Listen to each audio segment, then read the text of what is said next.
Charlottesville's all right, man. It's a nice place to live if you want to live in it.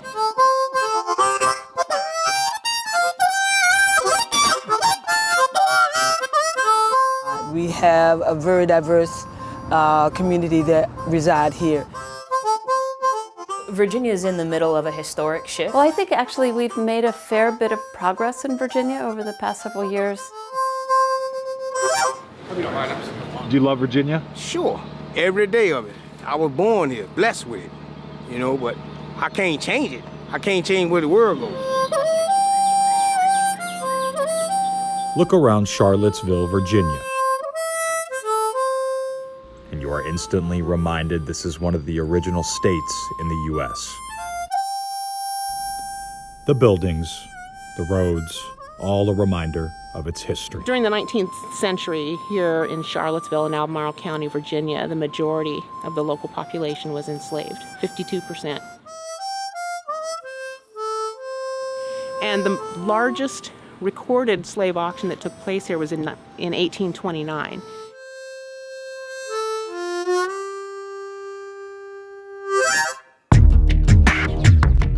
But some things have become more than reminders to some. But here it is, and so these were mass-produced in the early 20th century. But this was our first statue here in downtown Charlottesville, our first Confederate statue. There are a lot of those monuments around. I never, quite frankly, I never really paid attention to them until they brought it up. But then when I started hearing the history, it was kind of slap in the face.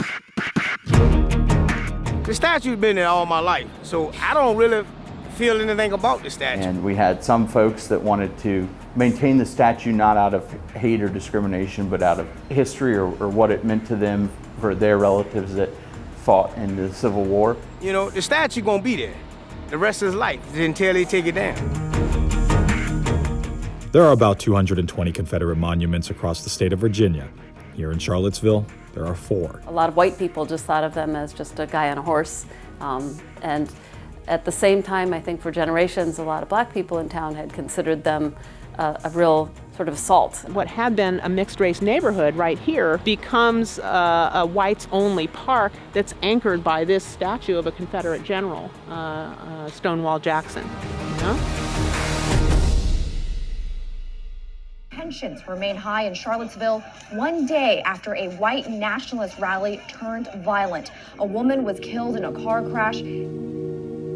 I think that the violence that happened in Charlottesville around these monuments really helped folks in the rest of Virginia to understand kind of what was at stake. The Charlottesville statue was at the center of a violent 2017 white supremacist rally, protesting the city's attempt to remove it. The event descended into chaos, and a white supremacist plowed his car into a crowd, killing a woman. State law bans modifications or removal of the monuments. Some of these monuments continue to be vandalized. You know, this one, it says this is racist, and you can see it's kind of burned into the granite here. Now that Virginia Democrats have taken control of the House and Senate, changing state laws are giving localities the power to remove, relocate, contextualize, or alter monuments in public spaces. Delegate Sally Hudson helped spearhead all this. And so our community has decided that we would like the opportunity to move the statues that were the magnets for that violence.